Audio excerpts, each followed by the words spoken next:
Grace, pick up the phone!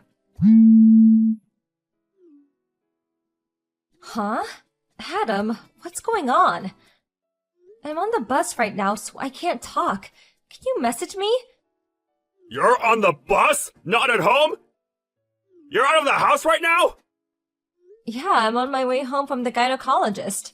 It'll be arriving at F Station, the last stop, real soon. No, you can't go to the train station! Abort! Abort! You have to get off the bus now! Huh? Pull the stop cord! Have the driver stop where you are now and get off as soon as possible! After that, you need to escape to your parents' house! Huh? My parents' house? Escape? It would take me an hour to get to my parents' place from here. But in any case, it still involves going to F Station. No, you can't get on the train!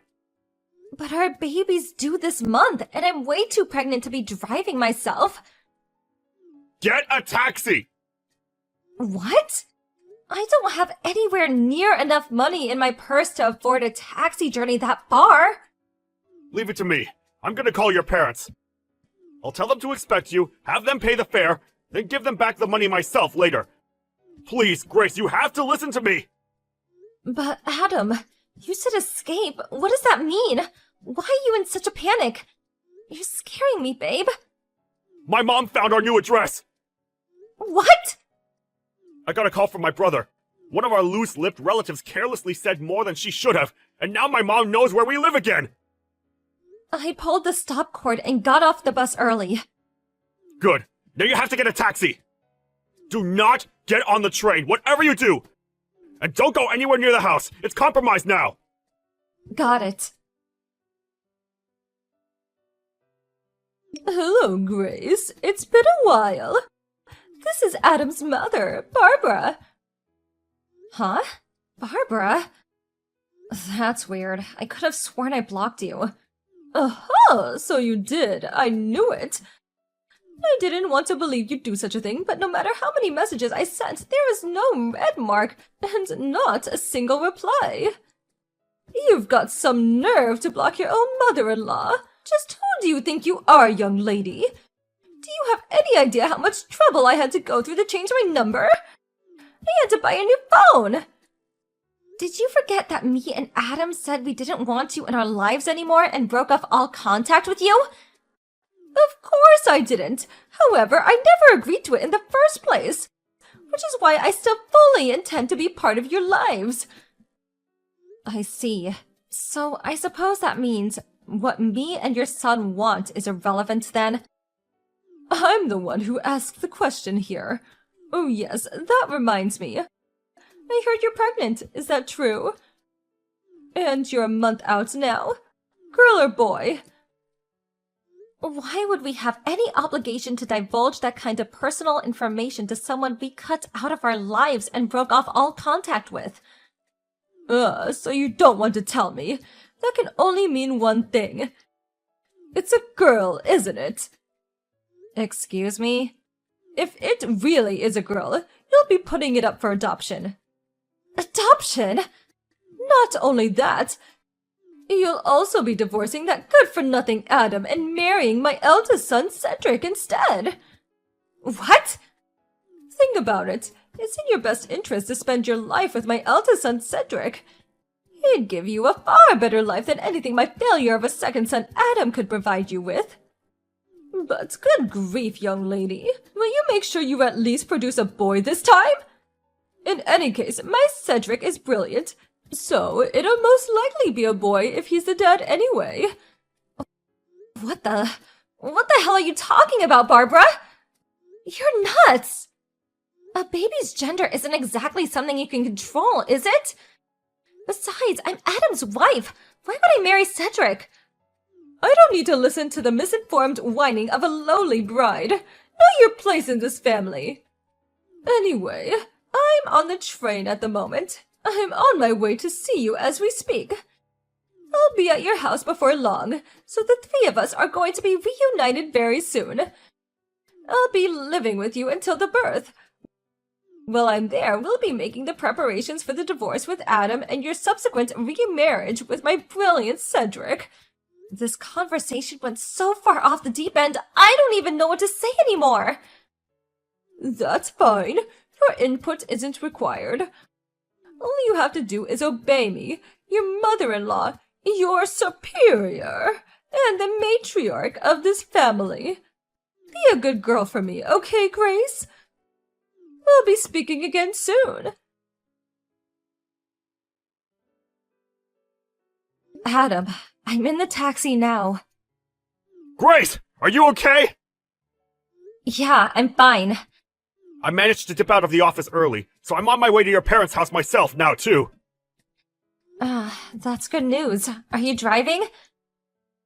I noticed your message as I was slowing down for some traffic lights, so I pulled into a nearby convenience store car park to reply. You didn't run into my mom, did you? You didn't run into my mom, did you? No. But I think it was a seriously close call. Huh? How do you mean? She sent me a bunch of messages just now. Seriously? Didn't you have her blocked? I did, but apparently she bought a new phone and changed her number so she could message me again. She really will stop at nothing. What did she say? Where do I even begin? Well, firstly, she thinks she's living with us until the baby is born. Oh yeah, and she also says I'll be divorcing you and marrying your brother instead. What? That's not even the last of it. She said if the baby's a girl, we have to put her up for adoption. Oh my god, has she lost her mind? I thought having her blocked all these years might make her reflect on her behavior for a change, but if anything, she got worse. I'm so sorry for all this, Grace. To think this is all going on at such an important time, you already have enough on your plate without having this crap to deal with. I'm fine, really. Thanks to your quick thinking, I was able to change course before running into your mother. If not for your message, God knows what kind of mess I'd be in now. I'm just pleased it got to you in time. I really am sorry. It's fine, honey. Thanks for looking out for me. It really means a lot. Grace, I'm not happy with you. Pretending to be out? Seriously? What grown woman behaves like this? Come to the front door and let me in now. I'm well aware this is yours and Adam's apartment. You can't run anymore and you can't hide. Hey, are you listening to me? Let me in. I'm not going anywhere until you let me in. So you may as well just be an adult about this. Come out and face the music. Mom, long time no see. Is that Adam? Please tell me you're not still in front of our apartment.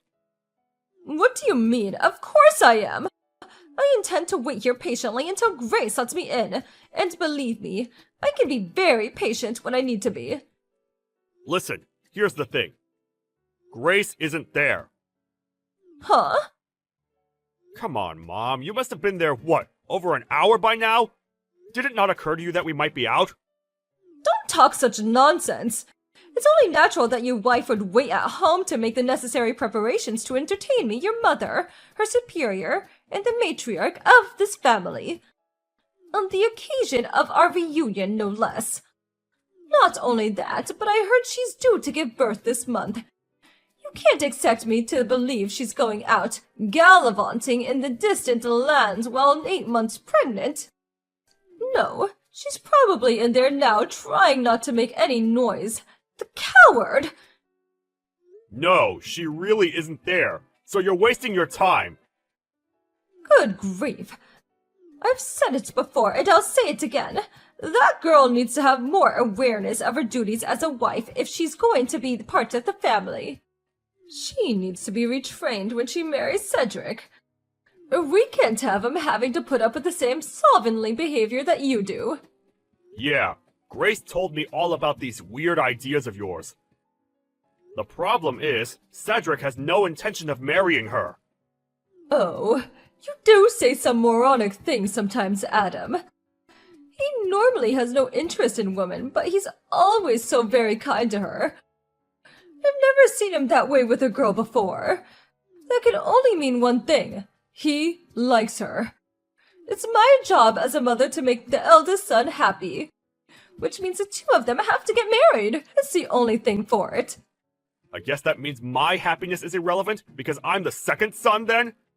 That's a very you thing to say, Mom. I see you haven't changed a bit.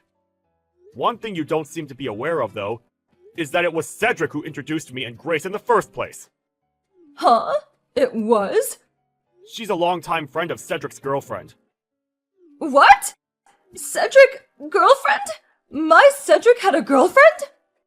Has. They're still together. They were childhood sweethearts. They met in high school, so they've been together well over 10 years now.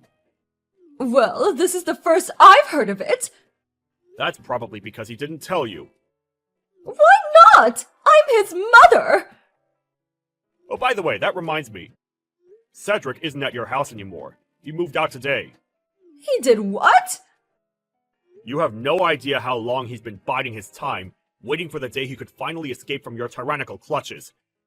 Which is why he's been making preparations to move out in secret, waiting for his chance to win his freedom once and for all. He saw how distracted you were by your mission to track down me and Grace, and knew he had to go for it now or never. He made his move the moment I sent him word of Grace making it out safely, and he won't be looking back. Remember how he switched to remote work a little while back? That was all to minimize the amount of ties he had to the local area so as to make Operation Escape the Mad Dictator go as smoothly as possible. And guess what? It looks like it did! Oh my god, this can't be! Cedric's my eldest son! It's his duty to protect this family! And what about when I get old? Who's gonna look after me? Do you expect me to go into a home?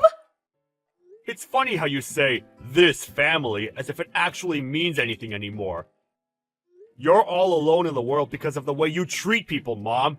You no longer have a family. If you want to chase him, chase him. Grace and I won't be telling you where he's going, though. Apparently, my mother-in-law left immediately after that. According to one of the neighbors, she showed up and rang the doorbell for over an hour. While taking her phone out and typing like a woman possessed in between buzzes, her expression becoming increasingly contorted all the while.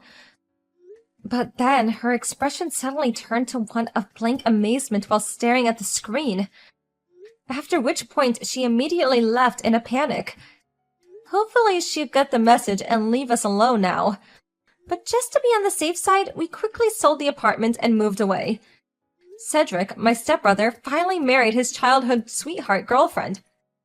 Later on, they got some news that his wife would be transferred overseas for work, and Cedric plans on going with her.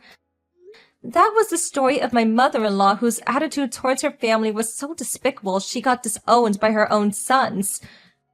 With my father-in-law no longer with us, it's basically guaranteed that she'll be spending her retirement alone now. I can't deny that I do feel a little sorry for her about that, but since she still poses just as much of a threat to our family as ever, it can't be helped. Me and Adam definitely have no intention of helping her after everything she did to us.